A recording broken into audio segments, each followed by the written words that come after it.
नमस्कार भावांनो, बहिणींनो, तरुण शेतकऱ्यांनो. आज मी तुमच्याशी जे बोलणार आहे ते यावर्षी खरीपाच्या हंगामामध्ये शेतीमालाचे भाव काय राहण्याची शक्यता आहे. अजूनही एल निनोचं संकट काही टळलेलं नाही.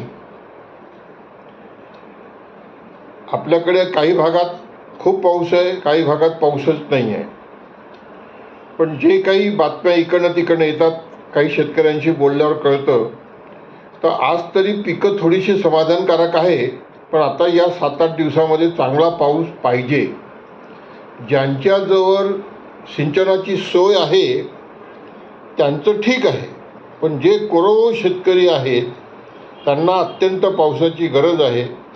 सोयाबीनच्या पिकाला तर खूप जास्त गरज आहे आणि कापसाला थोडा उशीर झाला, 2-4 दिवस तरी चालू शकतं, अशी परिस्थिती आहे. काय पिकेल अजून सांगता येत नाही. पण आज जागतिक बाजारातली जी परिस्थिती आहे त्या परिस्थितीचा आपण अनुभव घेतो आहोत आणि एल निनोचाही बाजारावर होणारा परिणाम याचाही आपण अनुभव घेतो आहोत.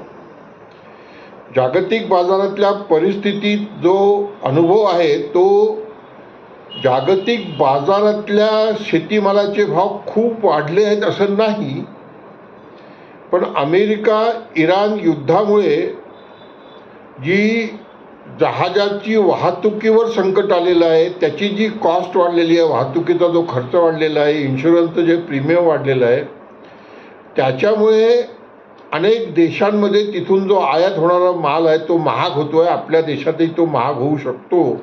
म्हणजे आयात करून सरकारला भाव पाडण्यासारखी आता स्थिती नाही आहे यावर्षी. त्याच्यामुळे फार मोठे परिणाम बाजारात दिसतात आहे. उदाहरणार्थ आपण एक साखरेचं उदाहरण घेऊ. सगळ्यात पहिले, आज बाजारात साखर 52, 53, 54 रुपये किलोपर्यंत गेलेली आहे. कुठे कुठे तर 55, 56 रुपये किलोपर्यंत गेलेली आहे. एकदम तेजी का आली साखरेत?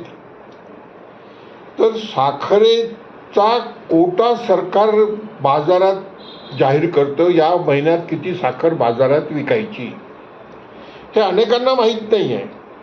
आमच्या देशात 90-91 पासून मुक्त अर्थव्यवस्थेचे ढोल वाजवण्यात आले आणि त्या मुक्त अर्थव्यवस्थेच्या ढोल वाजवण्याच्या प्रकारात महाराष्ट्रातला कापूस एकाधिकार योजना, ज्याच्यामुळे शेतकऱ्यांना थोडंसं संरक्षण होतं, ते बंद करण्यात आलं.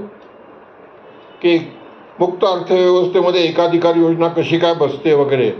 पण मुक्त अर्थव्यवस्थेमध्ये साखरेचं नियंत्रण बसतं. मी सतत म्हणतो आहे की साखर ही मुक्त अर्थव्यवस्थेमध्ये केव्हा होती, ऊसाचं अर्थकारण हे मुक्त अर्थव्यवस्थेमध्ये केव्हा होतं, हे शेतकरी संघटना जी मुक्त अर्थव्यवस्थेला पाठिंबा देते त्यांनी सांगावं, किंवा साखर कारखान्यातल्या सहकार महर्षींनी सुद्धा सांगावं. साखर निर्यातीला सबसिडी, साखरेच्या आयातीवर आयात कर हा नेहमीच राहिलेला आहे आणि आता दर महिन्याला साखर किती सोडायची याचंही सरकारवर नियंत्रण आहे. साखर बाजारात काय भावाने विकायची याच्यावरही सरकारचं नियंत्रण आहे.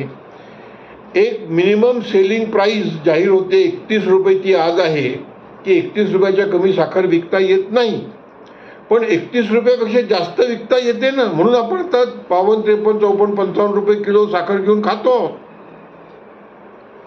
आणि हे भाव वाढले का आहेत? तर जागतिक बाजारात काही एवढी तेजी नाही आहे. जागतिक बाजारात आजही 4600-4700 रुपये क्विंटलच साखरेचा भाव आहे.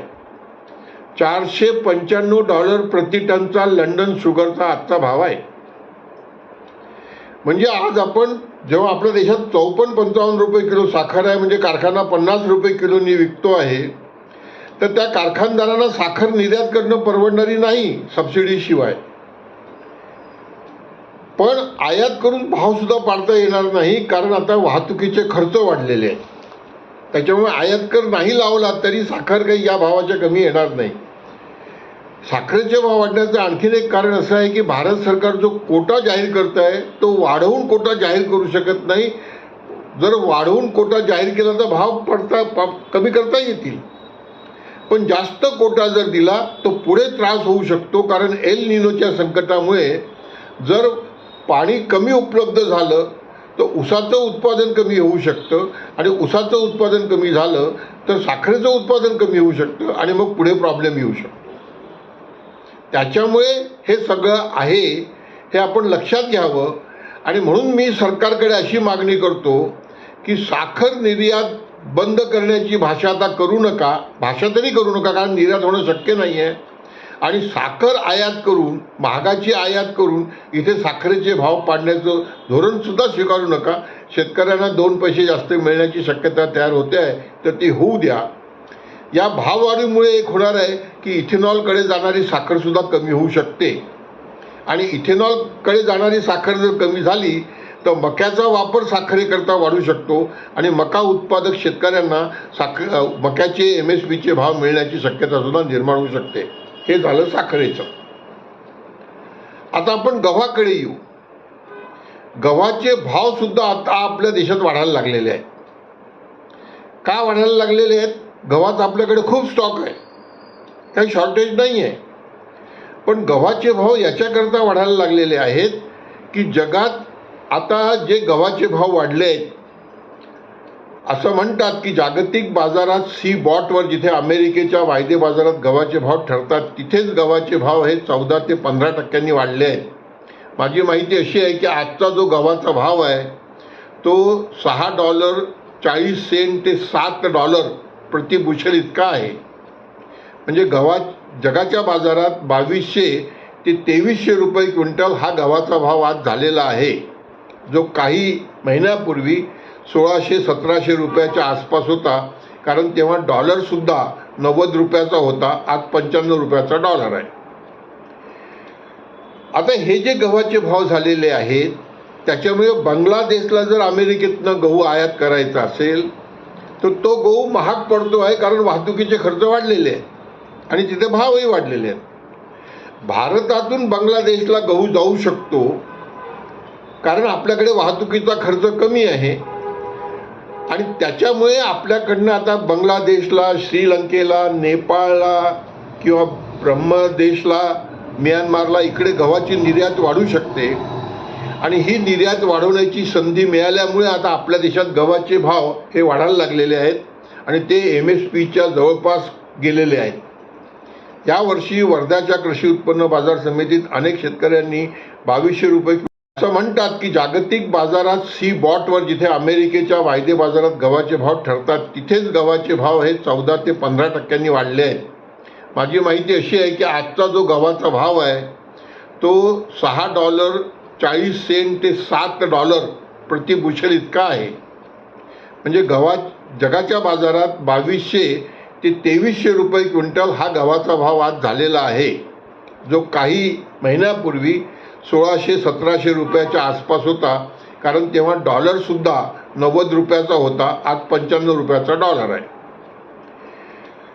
आता हे जे गव्हाचे भाव झालेले आहेत त्याच्यामुळे बांगलादेशला जर अमेरिकेतनं गहू आयात करायचा असेल तर तो गहू महाग पडतो आहे, कारण वाहतुकीचे खर्च वाढलेले आहेत आणि तिथे भावही वाढलेले आहेत. भारतातून बांगलादेशला गहू जाऊ शकतो कारण आपल्याकडे वाहतुकीचा खर्च कमी आहे, आणि त्याच्यामुळे आपल्याकडनं आता बांगलादेशला, श्रीलंकेला, नेपाळला किंवा ब्रह्मदेशला, म्यानमारला इकडे गव्हाची निर्यात वाढू शकते.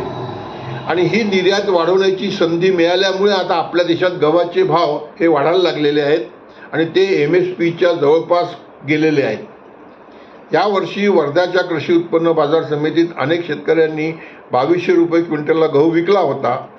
अनेक महाराष्ट्रातल्या बाजार समितींमध्ये 2200-2300 रुपयेच भाव होता, पण आता 2400, 2500, 2600 रुपयापर्यंत गव्हाचे भाव गेलेले आहेत.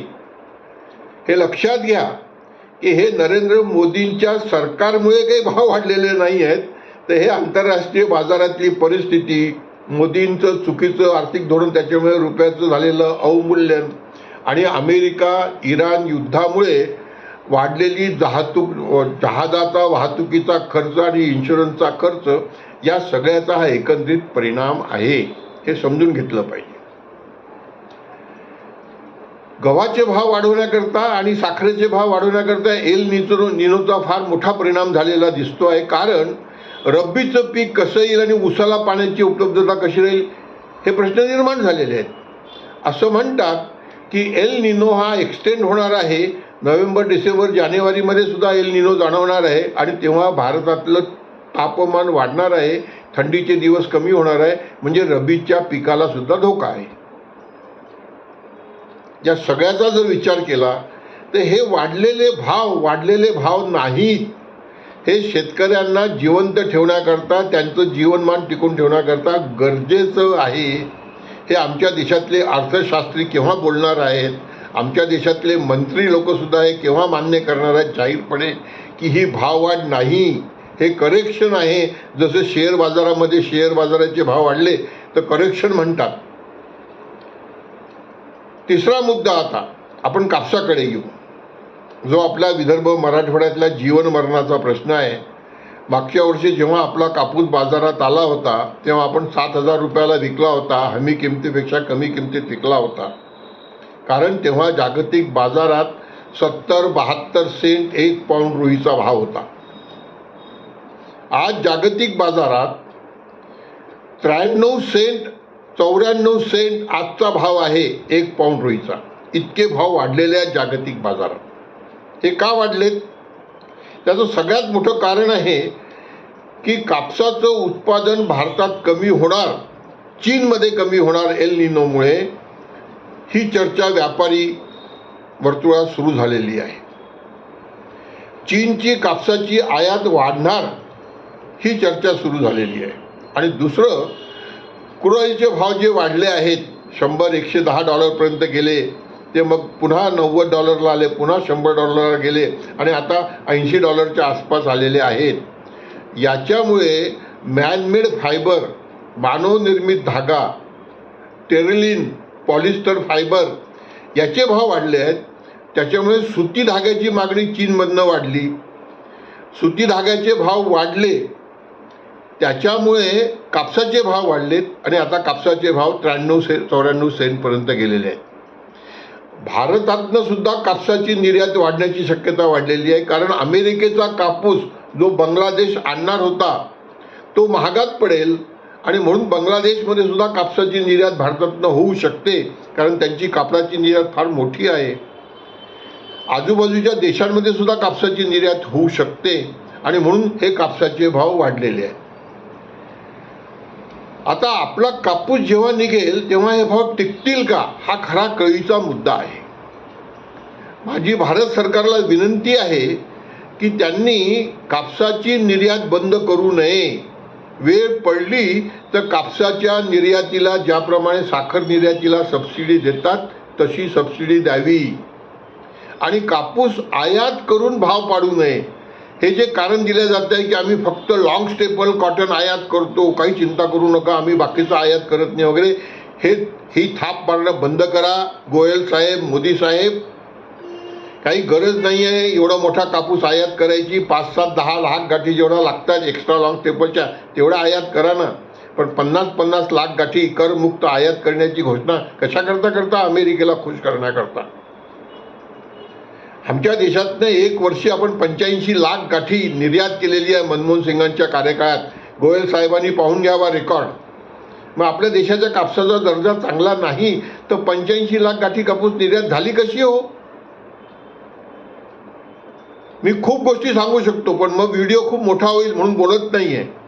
पण आज जी काही तेजी आहे याच्यामुळे शेतकऱ्यांना मी सांगतो की जर ही तेजी कायम राहिली तर मुहूर्ताचा भाव हा दसऱ्या दिवाळीच्या वेळेस यंदा कापूस येणार नाही, थोडा उशिरा येईल, पण तो 10-10,500 रुपये क्विंटलचा राहू शकतो. मोदी साहेबांनी कमीत कमी एवढं तर करावं की जागतिक बाजारात जर तेजी टिकली आणि ती टिकावी म्हणून आम्हाला मदत करावी. आता राहिला मक्याचा प्रश्न.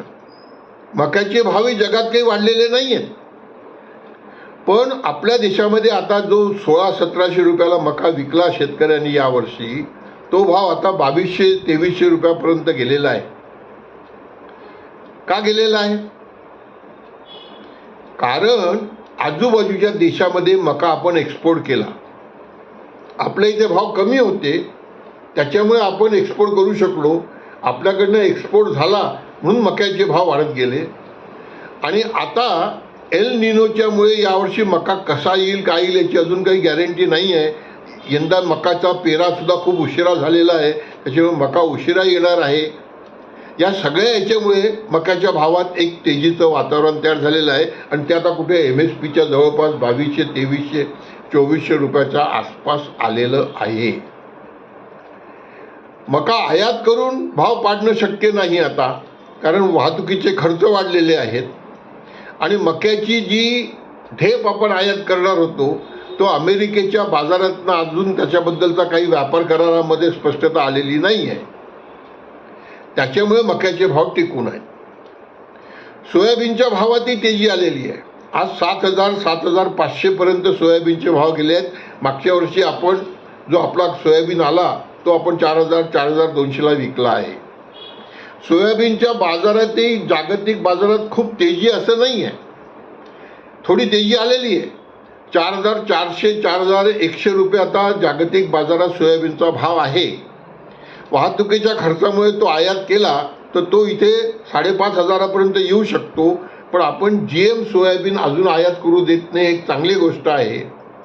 खूप दबाव आहे त्याच्याकरता.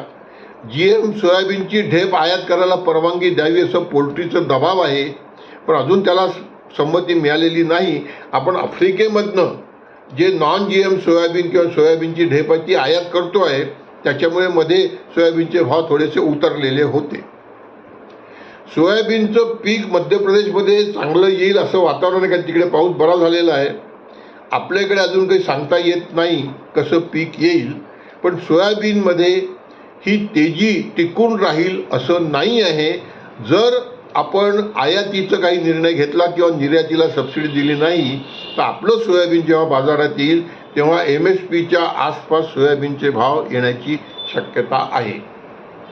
ही जी सगळी परिस्थिती आहे, या सगळ्या परिस्थितीमधनं आपण काही गोष्टी शिकल्या पाहिजेत. आणि शेतकरी संघटनेच्या नेत्यांनी माझी नम्र विनंती आहे की त्यांनी आता मुक्त अर्थव्यवस्थेचे ढोल वाजवणं बंद करायला पाहिजे आणि सरकारच्या योग्य हस्तक्षेपाची मागणी करायला पाहिजे. एक तर रुपयाचं अवमूल्यन जे होतं आहे ते आर्टिफिशियली भारत सरकार रुपया मजबूत करण्याकरता रिझर्व्ह बँकेच्या गंगाजलीतनं डॉलर बाजारात विकून रुपया मजबूत करण्याचा प्रयत्न करत आहे. ते योग्य नाही. रुपयाला त्याच्या योग्य स्थितीत अवमूल्यन होऊ द्या.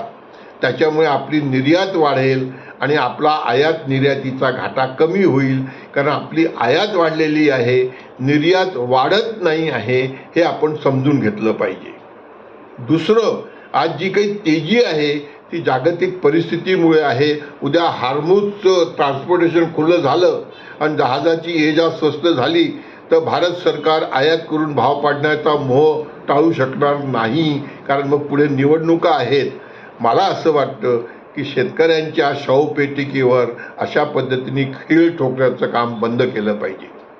ही महागाई नाही आहे, ही वास्तविकता आहे की जर शेतकऱ्यांना या व्यवस्थेत जगायचं असेल तर त्यांच्याकडे जास्त पैसा गेला पाहिजे आणि तो जास्त पैसा शेतीमालाच्या भावातनंच जाऊ शकतो. हे डॉक्टर स्वामीनाथनजी, त्यांचा आज वाढदिवस आहे म्हणून मी अधोरेखित करतो. त्यांना भारतरत्नही दिलेलं आहे भारत सरकारने. भारत सरकारचं अभिनंदनही करतो आणि आभारी मानतो आणि ऋणही व्यक्त करतो. पण त्या स्वामीनाथनजींनी सांगितलेलं होतं की शेतीचा विकास हा किती उत्पादन वाढलं यांनी न मोजता शेतकऱ्यांचं उत्पन्न किती वाढलं यांनी मोजलं पाहिजे. आणि त्यांनी एक फॉर्म्युला दिला होता की शेतीमालाचे भाव हे सर्व खर्चावर C2वर 50% नफा जोडून भाव दिले पाहिजेत. ते देण्याकरता सरकारने व्यवस्था केली पाहिजे. त्याच्याकरता ग्रीन बॉक्स, ब्लू बॉक्स आणि ॲम्बर बॉक्सच्या सबसिडीचा जसा युरोप आणि अमेरिका आणि श्रीमंत देश फायदा घेतात, भारत सरकारने गरीब देशांचं नेतृत्व करून WTOमध्ये लाईव्हलीहूड बॉक्सची मागणी करावी आणि त्याच्या माध्यमातून सबसिडी देऊन उत्पादन खर्च कमी करावा. म्हणजे C2 + 50% उत्पादन खर्च कमी झाला तर शेतीमालाचे भाव वाढवण्याची गरज राहणार नाही आणि गरिबांची सुद्धा व्यवस्था होईल. हे सगळे जे आहेत, आता हा सगळा विचार एकत्र करून मांडण्याची वेळ आलेली आहे. जे आता जीनी सांगितलं, दिल्लीच्या जंतर मंतरवरच्या आंदोलनानंतर या युवकांनी एक संदेश दिलेला आहे ग्रामीण भागातल्या युवकांना, की ग्रामीण भागातल्या युवकांनी सुद्धा आता हे सगळं समजून आपली संघटना उभी करायला पाहिजे आणि या संघटनेच्या माध्यमातून काय काय मागण्या करायला पाहिजे, आपला हक्क सरकारच्या तिजोरीतनं कसा मागितला पाहिजे. हे जर झालं तरच डॉक्टर बाबासाहेब आंबेडकरांनी म्हटल्याप्रमाणे माणसाला माणसासारखा जगण्याचा अधिकार देणारी राजकीय, आर्थिक, सामाजिक व्यवस्था निर्माण होऊ शकते. हा धडा आहे. आत्ताच्या तेजीमुळे 7,000 रुपयाला आपण कापूस विकला आणि आज 11,000 रुपयापर्यंत कापूस का जातो? 70 सेंट 1 पाऊंड रुईचा भाव अमेरिकेत आज 93-94 सेंट का होतो? विचार करा. याचा विचार जर आपण केला तरच आपण जगू शकू. नाही तर नुसतं उत्पादन करत राहू आणि उत्पादन करा आणि लवकर मरा, हे जे धोरण स्वतंत्र भारतात सगळ्याच पक्षांनी राबवलेलं आहे ते तसंच जर सुरू राहिलं तर आपल्याला आपले हक्क कसे मिळणार? एवढंच मी सांगतो. सगळ्यांना नमस्कार, शुभेच्छा. जय हिंद, जय महाराष्ट्र, जय विदर्भ.